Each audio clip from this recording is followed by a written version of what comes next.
Hello, welcome to pre-recorded video number 2 for HECOL 691 in the week of October 25th to 29th. In this video, I'll focus more on introducing systems thinking and an ecological orientation and how they characterize the field of human ecology in increasingly more recent decades. In terms of the learning outcomes for this week's content, in this video, I'll focus more so on almost like the second half of these outcomes. We'll build on the first pre-recorded video, referring again to philosophical positioning.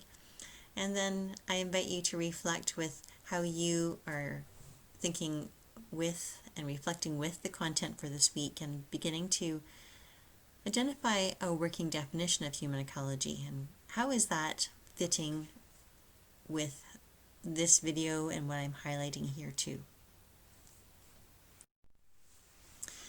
Building on the first video and our exploration of multiple narratives of human ecology history, in this slide I pick up on some of those threads in terms of name of the field and how it has evolved and changed through the past century relative to the context with which the field has been interdependent. In Canada, from 1894, we, as a field, broadly speaking, were using the term household economics, and then that shifted to home economics, and then in some parts of the country now, human ecology, but some professionals also identify still with home economics and being a home economist. In the United States, although Ellen Swallow Richards, one of the founding figures in the narrative in the States, ecology is a key concept that she proposed, and proposed it to and in the Lake Placid conferences as a potential name for the emerging field. But the decision at the time was actually to go with the idea of home, but with the word economics. And that really has stuck quite closely in the States through the years. So in 1908, with the Lake Placid conferences, home economics being identified. Meanwhile, in Canada, we were still naming it as household economics, and then that began to change. So at the U of A, it wasn't until 1976 that we changed our name from household to home economics when we became a faculty. And then we became human ecology, the Department of Human Ecology, in the mid-90s. If you look across other academic units and programs across North America, their names have continued to evolve, and so you might need to look more closely in terms of specializations within the field. And so they've moved away from this broad generalist identity of home economics or human ecology to maybe foods and nutrition or family and consumer sciences.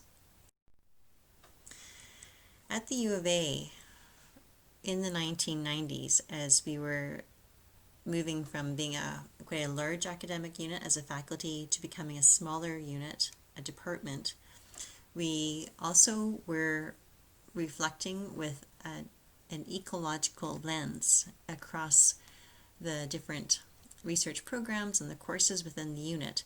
And it was in the 90s that a decision was made to fuse this idea of an ecological lens or a human ecological lens with our name, our identity.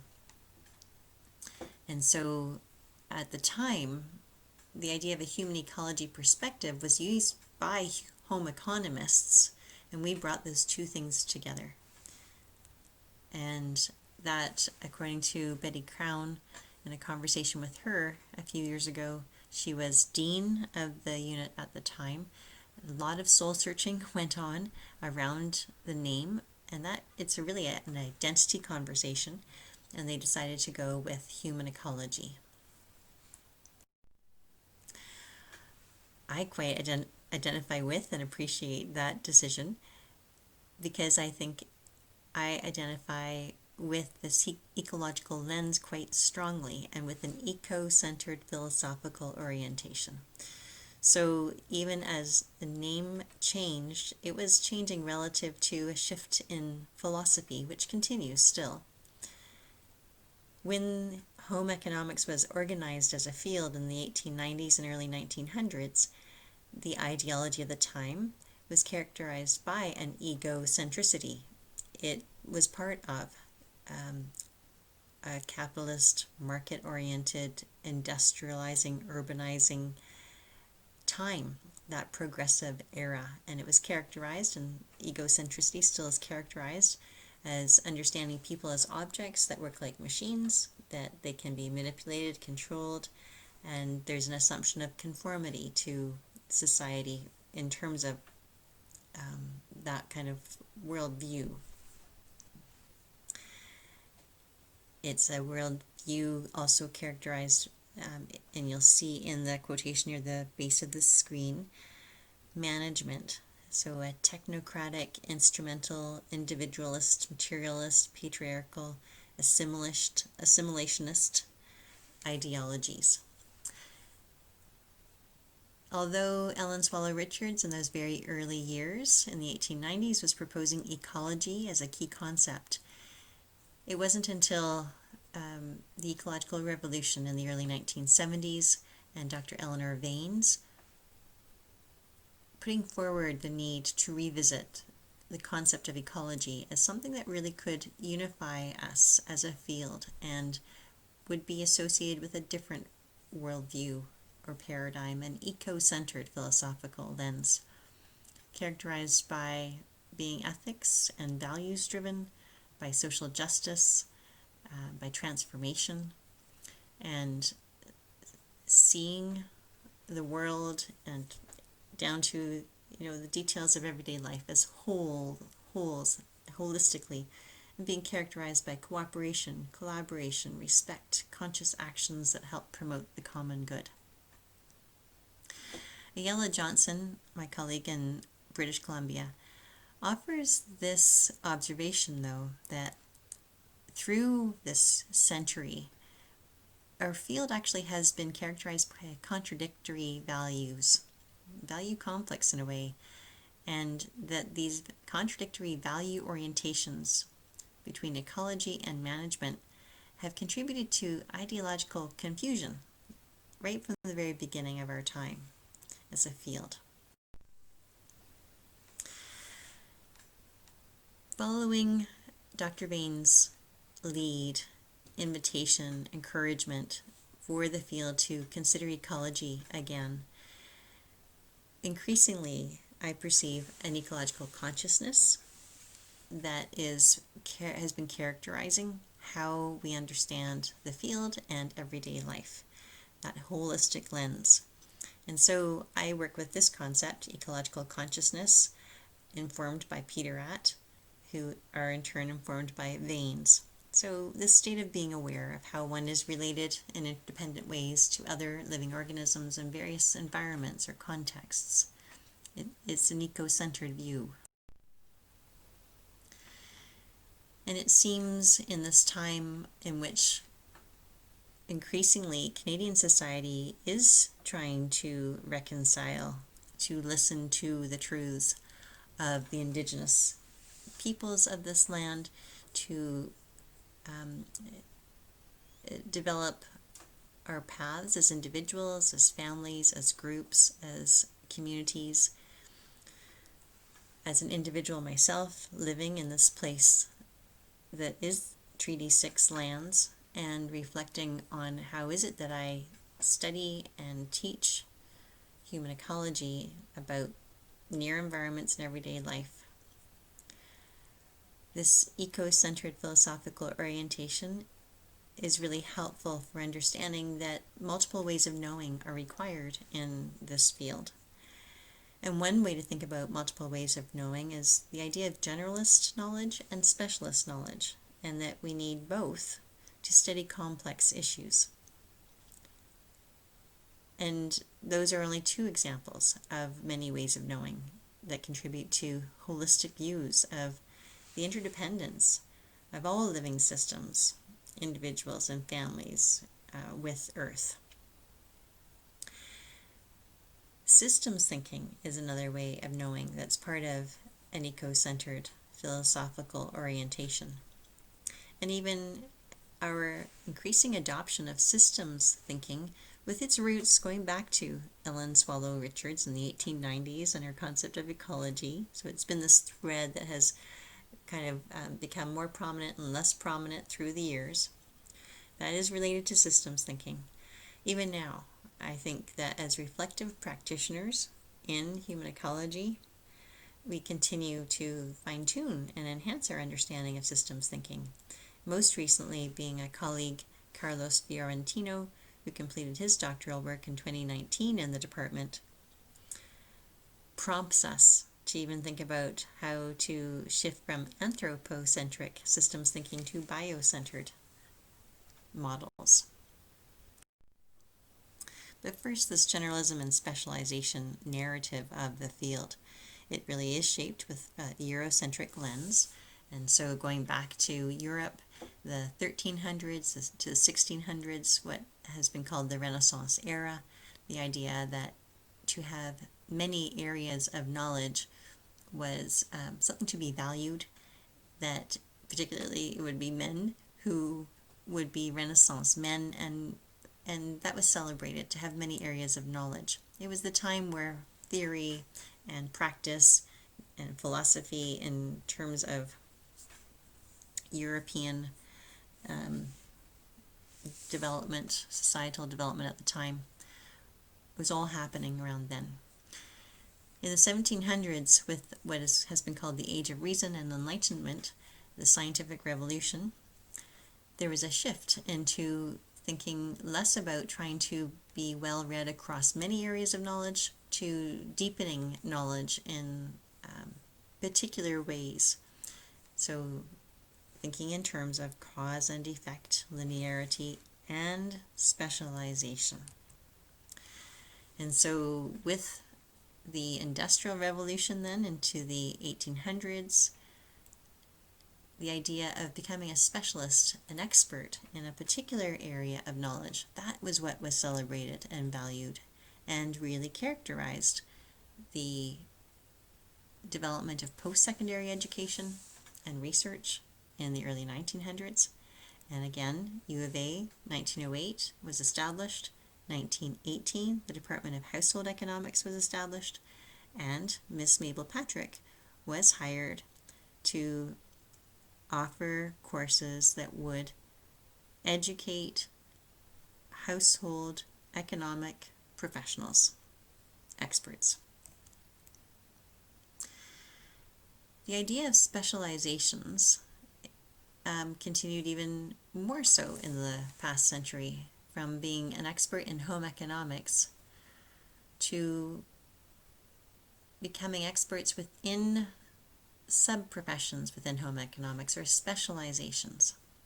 And so by the 1980s, members of the academic unit at the U of A, as it became from home economics then into human ecology, there was some discord reported at the idea of, are we becoming too specialized? Are we losing our generalist identity as home economists? And it became enough of a concern that in the 1970s, so think early years of the ecological revolution, Dr. Eleanor Vaines has put forward the idea of ecology being a unifying theme that could really hold us together even as we were specializing. At the U of A decision was made to actually launch a new course that would be focused on this generalist identity and how do we all hang together as specializations. The course was Home Economics 300, titled Perspectives in Home Economics, and it was designed to study individual and family problem solving on the near environment and wider ecosystem, the major issues regarding the human and material resources of future generations. So notice this little reference to sustainability, and the role of home economics in confronting and dealing with these major issues. So really holding on to a generalist view of how can home economists collaborate across our specializations, even as we might study families, or we might study clothing, or textile science, or food, or nutrition, that this course would help everyone to know how we are connected to. That course became, from what I understand, Human Ecology 100, which is the course that I currently teach. This is one path in which human ecology has evolved, and at the U of A we continue to work with systems thinking as something that is a critical part of what we do.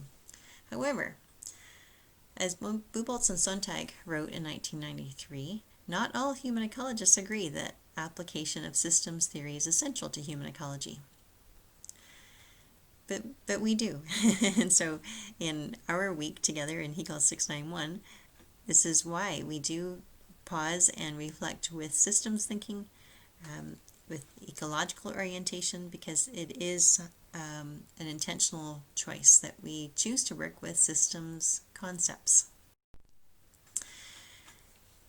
And so our discourse is characterized by systems thinking. And on this screen I highlight how we actually work with a particular, variation of systems thinking. It's not so much just general systems concepts on the left. We think in terms of humans in relationship with context, and in particular in our unit at the U of A, we focus on everyday life, and so that's where we focus on near environment concepts and understand them in terms of systems. Now, we continue to evolve, and this is very important as being reflective practitioners. So in various models that you might notice in our readings for this week,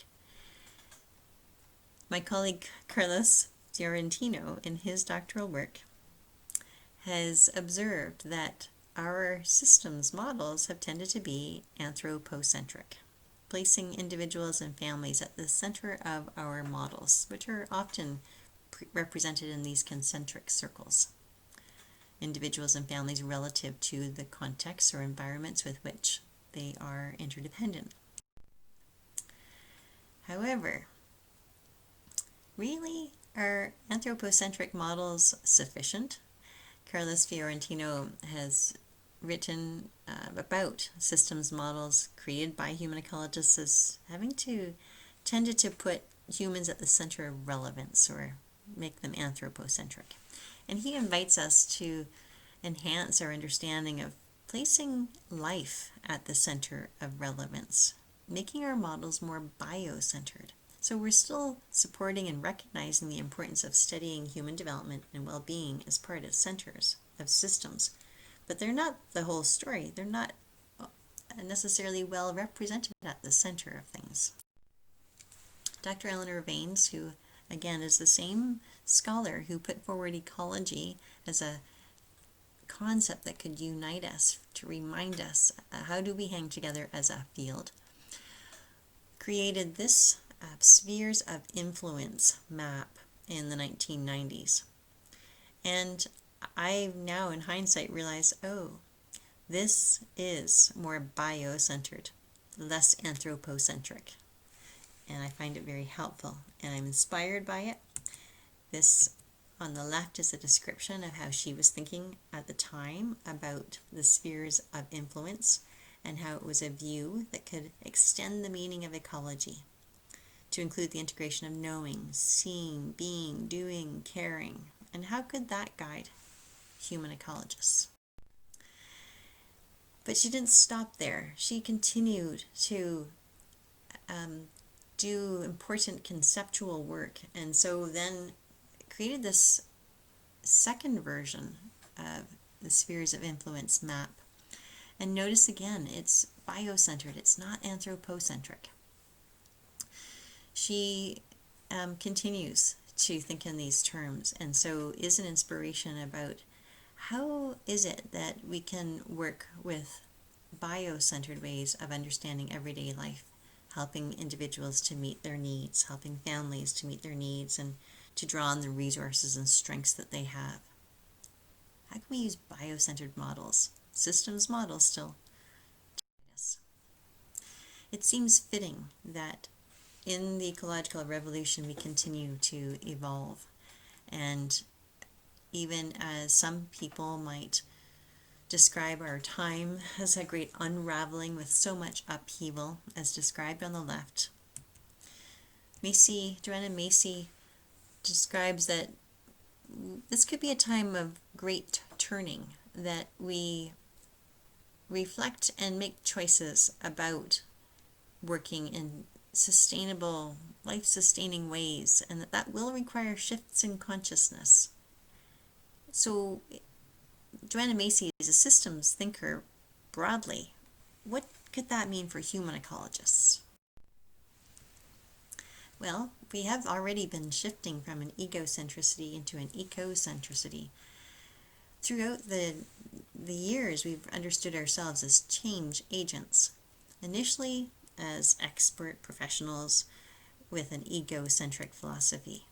What does it really look like if we were to be eco-centered human ecologists? We have the potential to contribute significantly to holistic research regarding everyday life's complexity. Through the years, Nichols and Collier reflect through this past century, three elements have been constant: that we are interdisciplinary as a field, that we have this shared mission to help people to meet their needs, to strive towards well-being, and that we've got these three modes of practice: teaching and research and service.